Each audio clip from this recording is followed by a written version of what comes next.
Hello, everyone. Welcome to the SLO City Together podcast. You've got Luke, you've got Brent. Hello. And it's good to be here with you this morning.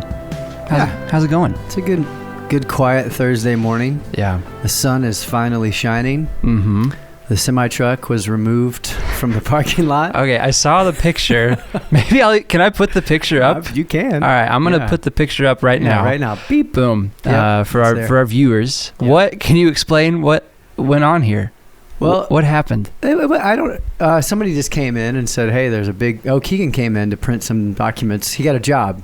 Today's his first day working at In-N-Out Burger in Atascadero. So if you're hungry tonight, go see him.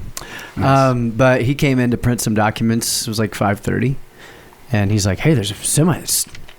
My initial thought was that it fell into the trench. So if you've been on the property here, you know that there are holes and caverns and steel plates and grates and fencing, and it's been raining a lot. Mm-hmm. And our fear has always been that a car would like slide in, or like the wall would give way in the trench.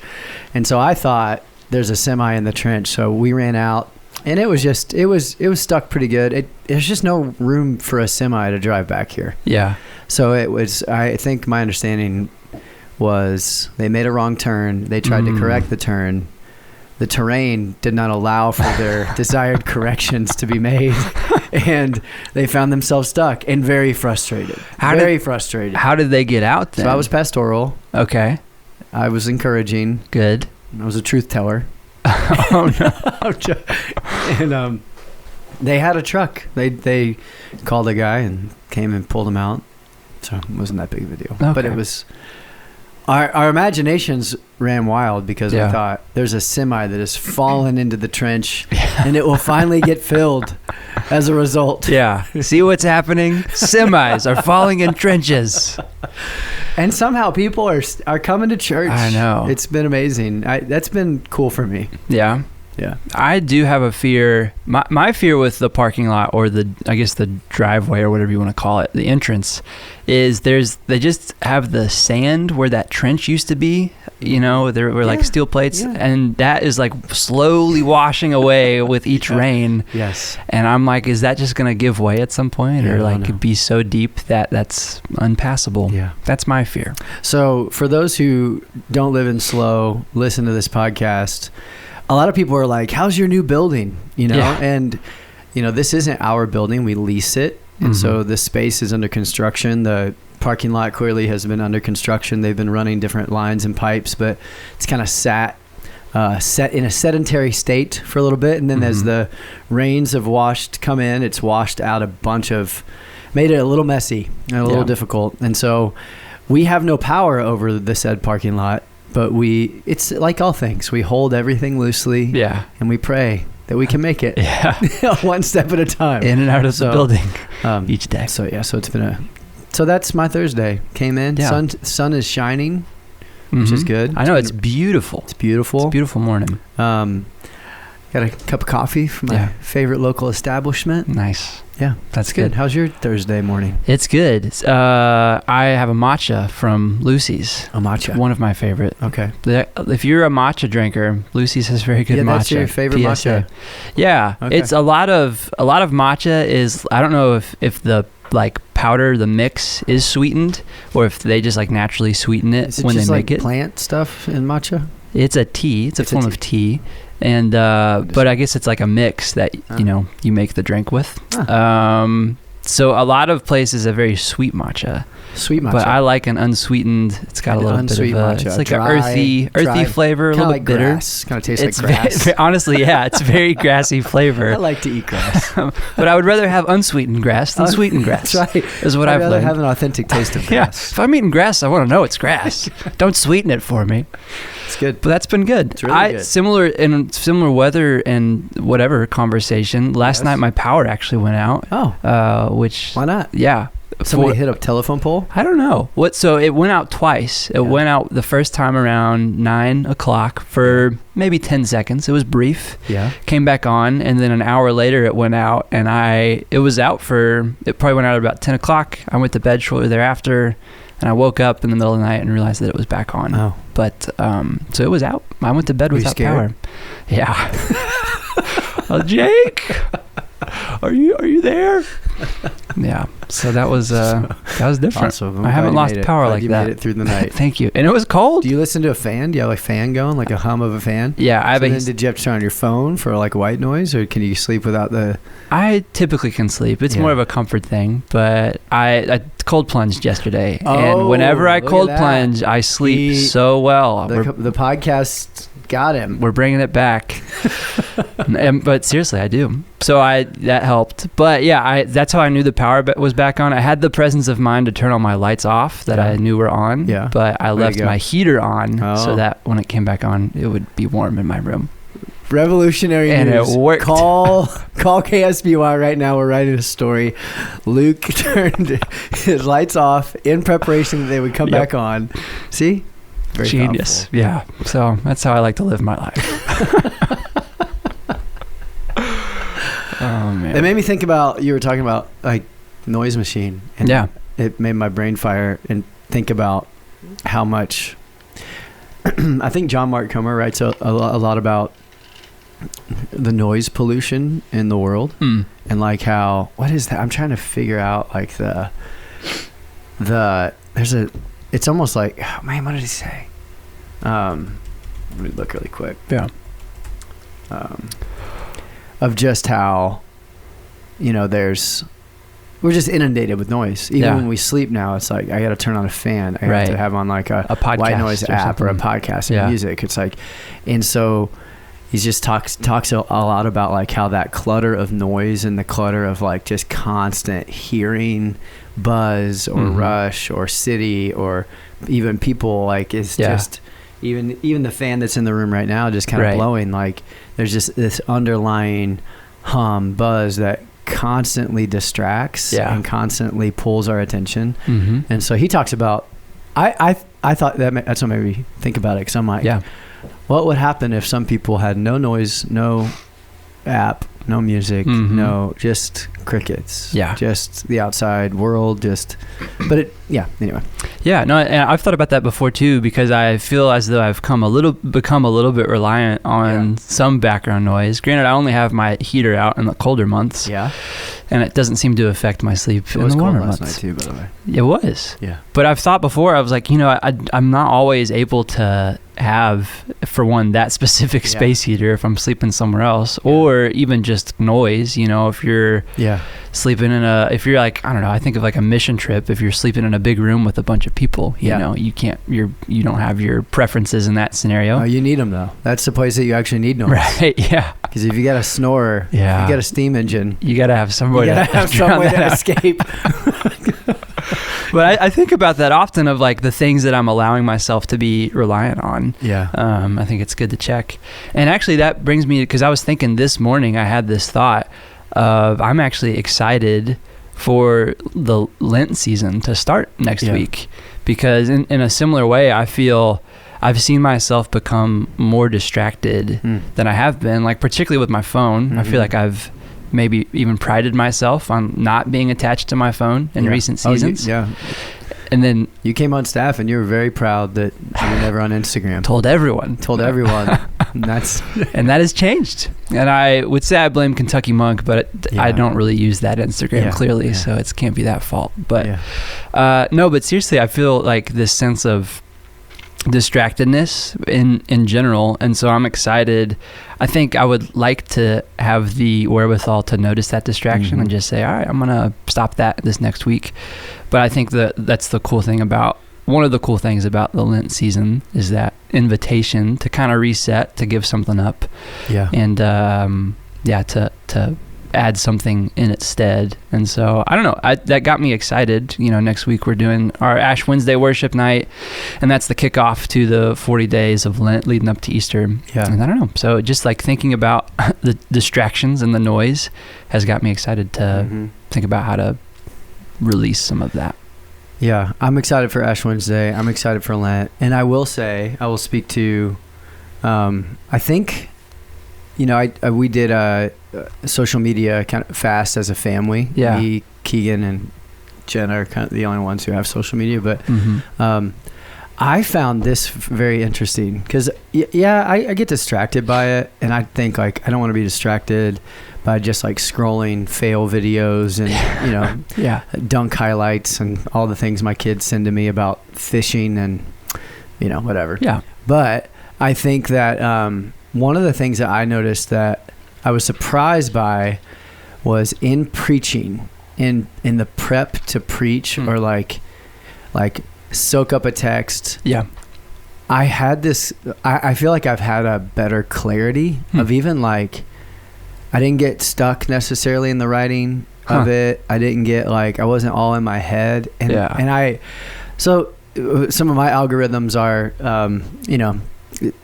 pastor videos, and I wonder the role of removing that from that process. If it's just giving me like, oh, that guy said this, so maybe I could like, that's a great something. Or like, oh, he preaches like, which is so funny that I probably get pastor videos. But I think like the removal of that made me realize like even the subconscious ways that I was being distracted. Like there are the conscious ways, which are like, I'm literally spending an hour scrolling through something with somebody sitting next to me. But then there are the subconscious ways of like something that you saw or read that kind of lives in your brain and works its way throughout the week. And it distracts you with like either comparison or, creativity even. I mean, sometimes it's cool to be distracted by creativity, but sometimes it's not. Yeah. I don't know. And so that's been really interesting to me. Yeah. Of like, I felt like more clear-headed than ever. Yeah. And I kind of needed to be in January. Yeah. So that's fair. I thought you were going to say it caused like almost a lack of inspiration or like content to draw from. It was the opposite. Yeah. That's cool. Which is interesting. Yeah. Yeah. Because, Yeah. Go ahead. Well, I was going to say, I feel like, that could maybe be, or I don't know. I think we often, that's kind of the crutch of social media in a way, or the internet as a whole, is like we might think we need inspiration for creativity, or we think inspiration comes from the outside, from seeing what someone else is doing or hearing something else. But I think what's cool is like, that's not always how people have been able to be inspired. And so it's like, I feel like when you don't have that, you kind of, especially if you're like listening for God's voice, like in that scenario where like prayerfully walking through something, to just see how like inspiration, it sounds cheesy, kind of comes from within, but also like specifically listening to like God's voice from within as well. The presence of God, the Holy Spirit working. Like, I think I was going to say something and then I fully went into listening mode because I was listening to That's you good. Fully. Wow. Have you ever done that before? I'm joking. I was thinking though about, man, what was it? Oh, I don't know now. Yeah. You said something that triggered a thought of like, the absence. Oh, I think what was interesting now about social media, I mean, every expert, secular, spiritual, religious, irreligious, unreligious, whatever, agrees how damaging social media is. And yet, like, we're fighting to like keep it, but we're trying to figure out how to use it. Yeah. I think what was interesting to me is like, I felt it made me realize like how much I rely, or how much just humanity in general, but me specifically, relies on kind of the perception of connection to feel connected to people. And I think people feel connected to me also in a similar way. So when I'm removed from that environment, they're like, dude, I feel like I haven't seen you. I'm like, I've seen you the same amount of times that I have but I haven't posted something, or you did, you know what I mean? I didn't like, and like how much we go to that as like a metric of success or attention or affirmation, and that's specifically true maybe in the church, like or I don't know. I've just thought about, so then it was really challenging to say, oh, I wonder what, Jahai is doing today. Yeah. Right. I'm going to pick up the phone and I'm going to call Jahai. Yeah. I'm not going to go to his Instagram and, or not that that's what I'm doing, right. But like it just was challenging to feel connected. I actually have to be connected instead of relying on perceived connection. Yeah. I don't know. No, that makes sense. All the things. Yeah. All the things that everybody knows, but I think like I really got to flesh out And January was interesting because it was deeply reliant on my intentional effort to sit with people that I needed to sit with and not just get like a dopamine hit of like, oh, people know me. Yeah. You know what I mean? Right. But I'm actually going to be intentional to be known. I don't know. Yeah. Actually, so do you ever get, like, yesterday I was on Instagram and this pop-up came at the top of my feed and it was an invitation to take a survey. You've ever seen that before? Has that happened? Yeah. It's like, did you see this ad or something? Yeah, but this was about like parental control essentially, or whatever, monitoring. And so it was asking questions, and there was some things that I didn't even realize, which maybe that's just because I'm 27 and not a parent of a teenager, but it was like, do you believe Instagram cares about the way like teens use this app essentially? They do. And not. like the health of it. Absolutely not. Yeah, and that's what I put. I was like, no, I don't. Strongly say no. But they seem to like at least believe that they've put out like tools for parents and for teens to like I don't know the word I'm looking for, but not monitor, but just, or control, but like have guardrails, I guess, around the use of their app. And I'm like, I've never heard of this, but again, I don't know if, I mean, you're a parent of teenagers, so I don't know if I think there are but ways to parent a teenager through social media and in social media, and we're figuring that out. I mean, we used to do parent teen tech nights at the church I was at before, where we would host like, here's what this app does. Yeah. Here's how you can monitor some of the app usage. Here's how you can, and most of them were like Snapchat, no controls. Yeah. Instagram, really no control. I mean, you can, but I think it just made parents aware of, one, the dangers, and also two, like helping coach conversations through it. But yeah, Instagram, man. I mean, I was just having a conversation with the dad of another high school kid, and he's like, what's scary is like, I'm starting to see that like their minds are being, like their opinions of world and cultural and political events are being shaped by the videos that they share and that are shared with them, because then they get hooked into the algorithm. Yeah. And it's like, oh, you want to see ranting, extremists on right, left, middle, right? We'll feed you more of that. Yeah. And I think that is one of the greatest dangers of the algorithm, because it just feeds you more of what you're susceptible to. Yeah. And that's in teenagers, but it's also in adults. Yeah, it's everybody. I think the cool thing about teenagers is they can like actually grow out of it. I think adults get just stuck in it because your frontal lobe is already formed and you're thinking and processing. But that's the danger too of like, I don't know. And there's a lot more dangers when it comes to like pornography or pornographic images, or bullying, or all that stuff that we've had to really. So does Instagram help? I think there are ways that Instagram, quote unquote, checks off the box that says they help. We're helping. We're doing it. But I think it takes like super intentionality from parents to have conversations and access. So I don't know. Yeah.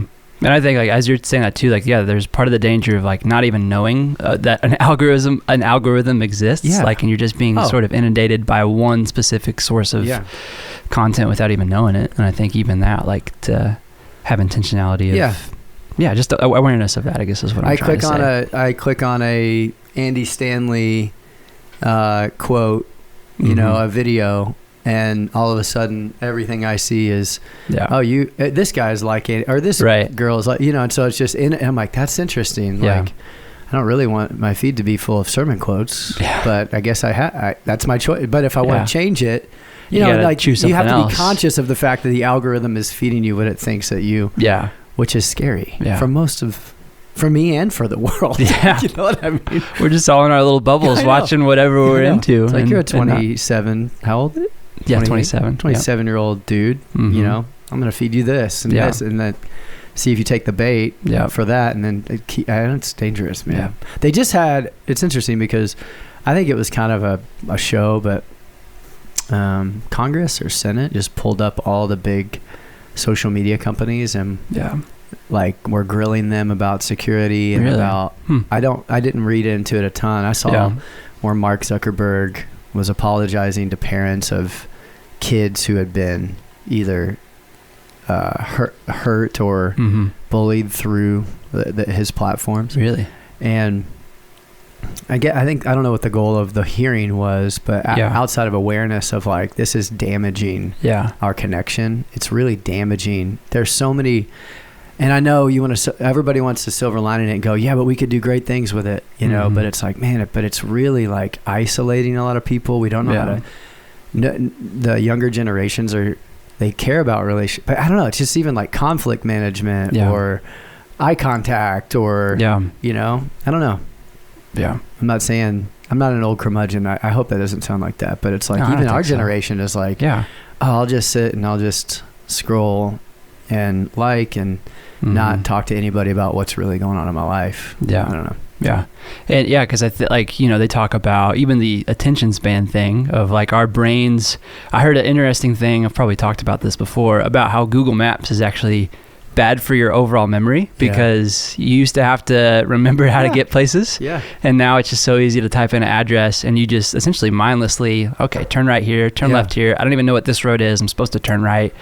And so, I think like just the awareness of like how the apps, the things, the media that you use affect your brain, I think is important because I've even noticed, you know, that's the thing with like this new wave of shorts, you know, of those like short reels as opposed to like long form content, like that affects your brain as well. And like, I've even noticed that like, as I've been more distracted by my phone recently, I've noticed a lack of ability to watch something that's longer all the way through than 60 seconds, or I'll get bored quicker than I used to. And so I'm like, man, that's like kind of scary. Like that's part of why I want to reel that back in and, and bring some more guardrails to that. Intended. Reel it back in. Okay. I didn't intend that one. Yeah. Most of my puns I intend. That one I did not. Good catch. I mean, I was thinking about this a little bit with, you know, we're in this Big God series, and the first week, this past Sunday, we talked about God as provider and kind of walked through the Red Sea moment and then how God takes them to these different places. But specifically what I was thinking about in terms of this is like God takes a nation of people to the desert and says, I'm going to give you enough to survive for today. Yeah. And that's it. And then tomorrow, I'll give you enough to survive tomorrow. Yeah. And for 40 years, he kind of trains them to know, like, I'm dependable every single day. And I think, like, so, like, in my mind, as you're talking, I'm like, I wonder what that would do. Like, I wonder how we would react culturally if like this American Western civilization, like even American Christianity, was like placed in a literal desert and said, you have nothing, but God will give you something that you don't know what it is, which is manna, enough every day to just make it through the day. You have like tomorrow's unknown. It's not promised. You know, it's just like, I don't know, man. Because I think like we go to all of those things, like our attention span's less, and not to say we've devolved as a society or whatever, but maybe we have morally, maybe not. I don't know. I've learned about history and I've always been morally corrupt. Right. Maybe it looks different, but maybe it looks the same. Though. Maybe it looks the same in a lot of ways. We're just like we smile while doing it.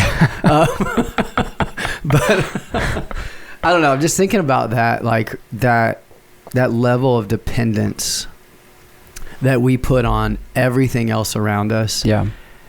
And so there's this movie, I hope it's going to make sense, but there was this movie we watched, and I don't know if I'd recommend it, but it was called Leave the World Behind. Okay. And it's this Netflix, Julia Roberts is in it, but it's basically a huge electromagnetic, like a terror attack basically to the grid and to all electricity and electronic things.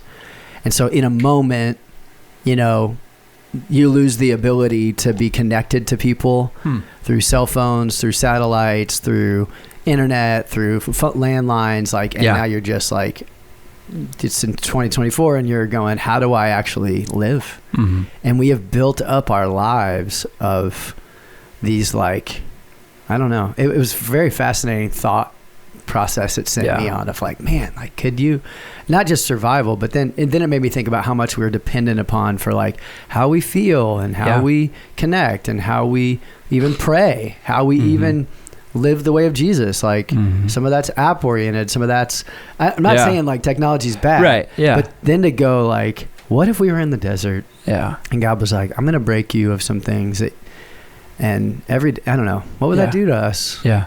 It'd be great. There's part of me that's like, that would be amazing. Life would be simpler, but it'd be way harder. Yeah. But you'd learn to trust. You'd learn that God is faithful. I don't know. Yeah. I mean, that's kind of like... I'm rambling. In a sense, that's like kind of the whole like Desert Fathers movement, right? I don't know when that was, but that idea of like, I mean, they were monks essentially. Yeah. Like going to the desert and just stripping themselves of distraction and culture and just solitude and... Yeah. And they did that as in a response, like, so the order of monks and Desert Fathers kind of did that as a response because the church had gotten so, I think in that time, a little corrupted with money. If you wanted, like, so some of the bishops and some of the people were making so much money, ironically enough, like they were becoming celebritized, ironically enough. Yeah. And so as a response to that, they chose a vow of obscurity, because they didn't want to be polluted and stained by all of the things that they were relying on more to provide for them. Does that make sense? Yeah. Like, and so I think that's where that came. Yeah, it came as a response to what they were seeing happening in culture and in the church. Yeah. And I found that interesting. I just listened to an interview with Skye Jethani and John Mark Comer, and they talked about that a little bit, and it was like, like what if obscurity in 2024 was the greatest testimony of a Christian? Just like, I don't need to make my name known. I don't need to look cool. I don't need to be a celebrity pastor, a celebrity Christian, or a celebrity, you know, like a influencer. Yeah. I don't know. That's cool. I guess I knew about like the cultural implications of that. I didn't realize that was from like a church. Like the inspiration came from like, some of the, like the church culture as well. I think they were seeing some of the distraction in the church. Yeah. So they're like, we have to maintain the purity of the faith. And I think there's some beautiful things about that, but there's also like some like unrealistic parts of what they did. But I think to like say like, we're going to swing the pendulum so far back into poverty, obscurity, working with our hands, loving our, anyway. That's cool. This is a bit of a left turn, but I was thinking about this yesterday. So there was a few of us who takes no left turns, only right turns. Well, eventually you turn left. If you only take right turns. If you take 3, you've turned left. True. A few of us were eating lunch yesterday, and I feel like a common lunch topic is about conspiracy theories. And we were talking about, UFOs and aliens and all those different things. Yesterday you were? Yesterday. Oh, I wasn't there. Wasn't invited to the team lunch. Well, you had lunch plans, did you not? I did. So, there you go. But I walked away from the conversation and had a thought, because we were talking about like biblical UFOs, essentially. Biblical UFOs. Which I don't know if they exist, but I thought biblical UFO. What? Technically, manna was a UFO. It was flying, and they didn't know what it was. It was unidentified. Falling object. Yeah. So there you go. Frozen object. Wasn't it like from the Frosty? It's a... Wait, what? It was like a dew on the ground, and when the dew disappeared, it was there. Oh, yeah. So there you go. Unidentified frosty object. I don't think it... maybe... I don't know the past... I have always heard, manna falling from heaven. Yeah. But it wasn't. But I don't know. Unless there's a different passage. I haven't really read a ton about it recently. But in the passage in Exodus, it says, when the dew was gone, I'm looking at it right now, thin flakes like frost on the ground appeared on the desert floor. Really? Okay. Didn't say it fell. Yeah. Said it like... Interesting. Maybe it was like the quail then? Because quail? Yeah. Oh, the quail was different than the bread. Right. What do you mean? Well, it was, maybe that's what people are, and myself are thinking of. The quail falling from the sky? Like, I don't know, maybe. Yeah. Well, there goes my UFO theory. Doggone it. I had a great joke in there. Well, it probably is. I mean, I know there's a lot in like Deuteronomy and like this week I'm actually going to try and preach through the 10 Commandments. Oh, yeah. All 10 of them. 10 of them. In one fell swoop. All 10 of them. And we'll see how it goes. But I think I'm also realizing the 10 Commandments in Exodus are a little bit, they're the same, but there's a little bit variation in Deuteronomy. And what's fascinating to me in Exodus is that it doesn't say these are God's commands. It says these are the 10 words that God gives, which Not to say they're not commands. Yeah. But we just say like God commanded, but it says these are the 10 words he spoke. Yeah. I think it's a different feel to it. Mm-hmm. I don't know. So, well, cool. Well, I'm excited for that. I bet you are. Oh, I am. You bet I am. And this Sunday, noon service, no 6 p.m. We're doing 9, 10:30, and noon. Yeah, you got to remember that. Yeah. 9, 10:30, and noon. So if you're a 6 p.m. faithful, we hope you'll join us in the morning or at noon. And if you're a 10:30 a.m. faithful, it might be a cool weekend to check out the noon. Yeah. Because I think it would alleviate some pressure on the noon. On the 10:30. Right. We had so many people at the 10:30 service, which is amazing. Yeah, like even this past weekend on a stormy day, you know, where typically I feel like attendance would dip. It was as packed, if not more. As packed as ever. Yeah. Yep. Which is crazy. It's awesome. Cool opportunity. Yeah. But yeah, that's good. That's all I've got. Okay. That's all we've got. So thanks for joining us today. Yeah. And thanks for joining us, Luke. Thank you for joining both of us. Thank you for being in this together. Podcast. Yeah. SLO City. Yep. See ya. Bye.